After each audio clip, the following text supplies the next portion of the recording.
नमस्कार दोस्तों। आस्था की डुबकी लगाने करोड़ों लोग प्रयागराज पहुंच रहे हैं। लगातार वहां भीड़ बढ़ रही है और मौनी अमावस्या, क्योंकि अब संगम का जो स्नान था इसे सबसे शुद्ध माना जाता है। और मौनी अमावस्या पर यह स्नान और बड़ी तादाद में लोग करने वाले थे। लगभग 10 करोड़ लोगों का एक ही दिन में आने का बात थी। और प्रशासन इसकी तैयारी करने के बजाय वीआईपी को दर्शन कराने के लिए, वीआईपी को स्नान कराने के लिए, वीआईपी गाड़ियों को निकालने के लिए लगातार पिछले 4 दिन से जनता इसके खिलाफ आवाज उठा रही थी, संत इसके खिलाफ आवाज उठा रहे थे। और जो नहीं होना था वह हो गया जब आधी रात को अचानक भगदड़ मचती है 1-1:30 बजे। और उस भगदड़ में सैकड़ों लोग दब जाते हैं, कुछ लोगों की मौत हो जाती है, बड़ी संख्या में लोग घायल हो जाते हैं। उसके बावजूद पुलिस बैरिकेड नहीं हटाती तो भीड़ वीआईपी गेट और बैरिकेड को हटाकर संगम में स्नान करने जाती है। और यह बात हर और कोई नहीं कह रहा, खुद महामंडलेश्वर प्रेमानंद जी कह रहे हैं कि आखिरकार ये वीआईपी जो कल्चर है उसकी वजह से यह हादसा हुआ। और इस वजह से अखाड़ों को स्नान जो होता है मौनी अमावस्या का वह टालना पड़ा सुबह, क्योंकि भगदड़ की वजह से अव्यवस्थाएं हो चुकी थी। हालांकि भगवान का शुक्र है कि ये अव्यवस्थाएं ज्यादा लंबी नहीं चली, भगदड़ थोड़ी देर में काबू में आ गई और बहुत ज्यादा बड़ा हादसा होने से बच गया। और प्रशासन पूरी तरह फेल हो गया है। निकम्मा प्रशासन, सिर्फ तुष्टीकरण की नीति में ये प्रशासन लगा रहा कि कोई भी वीआईपी आए सिर्फ उसकी सेवा में लगा रहा। मैंने देखा कि जो भी वीआईपी यहां आया सिर्फ प्रशासन उसकी जी हजूरी में लगा रहा। इसके अलावा इस प्रशासन को इस कुंभ से कोई मतलब नहीं था, किसी भी व्यवस्था से कोई मतलब नहीं था।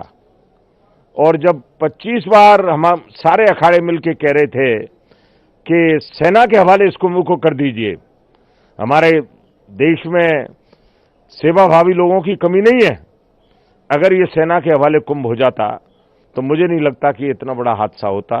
बहुत दुख है, बहुत दुख है, बहुत दुख। लेकिन बात वही है, प्रेमानंद जी जो कह रहे हैं, महामंडलेश्वर प्रेमानंद जी कहते हैं कि प्रशासन पूरी तरह से विफल साबित हुआ है। और हम पहले से कह रहे थे कि व्यवस्थाएं सेना के हवाले कर देनी चाहिए। और यहां का प्रशासन वीआईपी की व्यवस्था में लगा हुआ था। और आपने बहुत सारे वीडियो तमाम लोगों ने, दर्शकों ने देखे होंगे कि किस तरह से लाखों लोगों की भीड़ कई किलोमीटर पैदल चलकर स्नान करने के लिए पहुंचती है। उस भीड़ के बीच में से झाएं झाएं करती हुई, लाल बत्ती लगी हुई गाड़ियां जा रही हैं।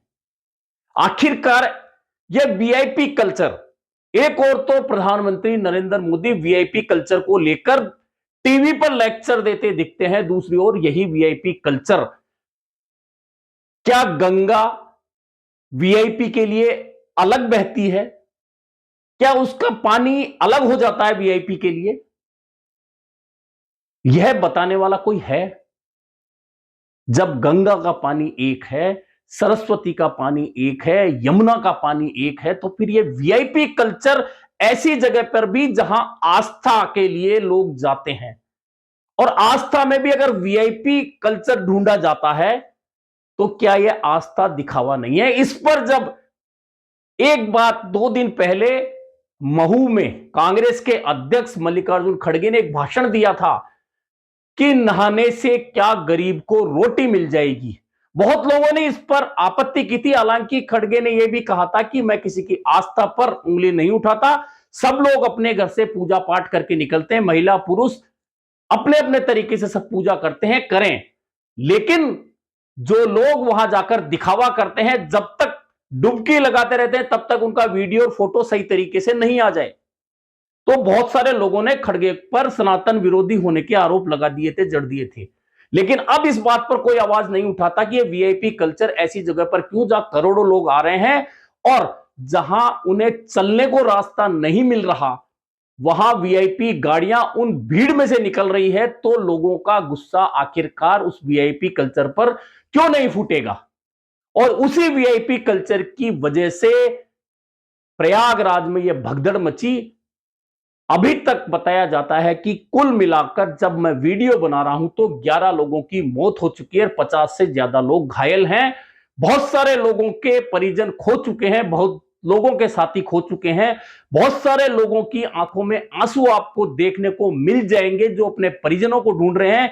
और बहुत हृदय विदारक दृश्य वे भी हैं जब किसी के साथी, किसी के परिजन की मौत हो गई, लेकिन मौत होने के बावजूद वे शव का हाथ नहीं छोड़ रहे कि कहीं शव गुम नहीं हो जाए, कहीं वे शव लापता ना हो जाए।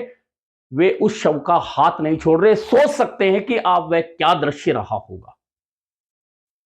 उस दृश्य के बावजूद अगर वीआईपी कल्चर को लेकर अभी तक भी सरकार और प्रशासन नहीं चेत रहा है तो क्या और किसी बड़े हादसे का इंतजार है। आपको याद होगा हाथरस में भी ऐसे ही 121 मौतें कथा में हुई थी, लेकिन हुआ क्या उसका नतीजा भूल गए सब। अब सबको पता था कि प्रयागराज में लाखों करोड़ों लोग रोजाना आने वाले हैं, मौनी अमावस्या पर आएंगे। अब एक नया वीडियो वायरल हुआ है जिसमें कमिश्नर कह रहे हैं कि उठो, सोवत है वह खोवत है, उठो जागो, संगम में स्नान करो, आपके लिए जरूरी है, जल्दी जाइए, आपकी सुरक्षा के लिए जरूरी है। वे ऐलान कर रहे हैं। ये भगदड़ से पहले का वीडियो बताया जा रहा है। अब इसमें कितनी सच्चाई है ये तो मेला कमिश्नर ही बता सकते हैं। और इसके बाद में अचानक कहते हैं कि कोई अफवाह फैली इसलिए भगदड़ हुई, कोई कहते हैं कि बैरिकेड जगह जगह थे तो लोगों को निकलने का रास्ता नहीं मिला, दम घुटने लगा, तब भगदड़ मची। यानी कि स्पष्ट कारण तो पूरी जांच के बाद आएंगे, लेकिन आस्था के इस महाकुंभ में जब करोड़ों लोग देश विदेश से आकर संगम में डुबकी लगाना चाहते हैं, वहां जिस तरह से वीआईपी कल्चर को अपनाया गया, आपने 2 दिन पहले देखा होगा जब देश के गृह मंत्री अमित शाह स्नान करने आए थे तो तमाम पीपा पुल बंद कर दिए गए थे, एक ही चालू रखा गया था, तमाम लोगों को बहुत दूर तक डाइवर्ट कर दिया गया था, सिर्फ एक रास्ता दिया गया था जिसपे लाखों लोग फंस गए थे। और उस दिन लोगों का गुस्सा निकलकर बाहर आया था और एसडीएम की गाड़ी तक पलट दी थी। इसके बावजूद प्रशासन नहीं चेता कि मौनी अमावस्या को कई गुना ज्यादा लोग आने वाले हैं स्नान करने के लिए, पवित्र स्नान करने के लिए, और उसी दिन अखाड़ों का स्नान होना है। इसके बावजूद अगर प्रशासन नहीं चेता और यह घटना हो गई, यह शुक्र है कि यह घटना बहुत बड़ा रूप नहीं लिया, लेकिन इस घटनाक्रम ने बहुत लोगों की आंखों में आंसू दे दिए और बहुत लोग अब अपने परिजनों को ढूंढ रहे हैं। भगवान करे कि सबके परिजन सही सलामत हों, उनके साथी सही सलामत हों और वे अपने घर पहुंच जाएं। कुल मिलाकर प्रयागराज महाकुंभ में अव्यवस्थाओं के आलम तो पहले से ही नजर आ रहे थे, जब 7,500 करोड़ के खर्चे के बावजूद आम लोगों को खुले में, सर्दी में, भरी में सड़कों पर पड़ा रहना पड़ा था। सोना इसलिए नहीं बोल रहा हूं कि खुले में जब कड़कड़ाती सर्दी है तो सो कौन सकता है, सिर्फ समय व्यतीत कर रहे थे लोग। दिख रहा था कि व्यवस्थाएं क्या है, व्यवस्थाएं हैं तो सिर्फ वीआईपी के लिए हैं। जैसा कि हेमा मालिनी सांसद और अभिनेत्री, वे भी मौनी अमावस्या पर स्नान करने गई थी तो उनको पूरा प्रोटोकॉल दिया गया था, जबकि उससे पहले खुद प्रशासन ने मुनादी करा दी थी कि कोई भी वीआईपी मौनी अमावस्या पर स्नान करने नहीं आए क्योंकि हम प्रोटोकॉल नहीं दे पाएंगे। इसके बावजूद सांसद हेमा मालिनी वहां पहुंची, उन्हें प्रोटोकॉल भी दिया गया जो स्पष्ट रूप से वीडियो में नजर आ रहा है। यानी कि प्रशासन ने अपनी कही हुई बात को भी पूरा नहीं किया, वीआईपी को पूरा प्रोटोकॉल दिया। कुल मिलाकर अभी आज 29 जनवरी हुई है और अभी लगभग 1 महीने तक प्रयागराज में यह कुंभ चलना है, महाकुंभ।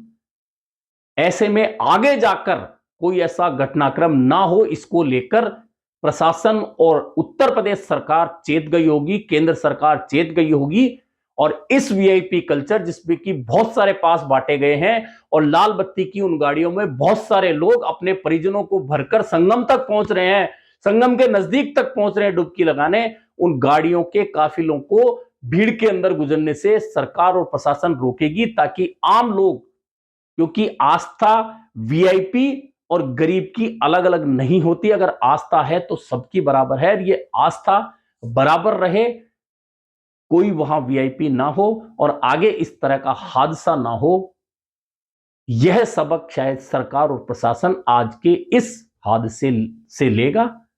और जिस तरह से महामंडलेश्वर प्रेमानंद जी ने कहा है कि प्रशासन नाकाम रहा, वीआईपी कल्चर में व्यस्त रहा, वीआईपीओ की सेवा में व्यस्त रहा और यह हादसा हो गया, इससे भी अब प्रशासन और सरकार सबक लेकर व्यवस्थाओं को दुरुस्त करेगा, वीआईपी कल्चर से खुद को दूर रखते हुए आस्था के संगम में सभी को बराबर का हिस्सेदार बनाते हुए महाकुंभ को संपन्न कराएगा। अभी के लिए इतना ही, फिर मिलेंगे नए मुद्दे पर चर्चा के साथ।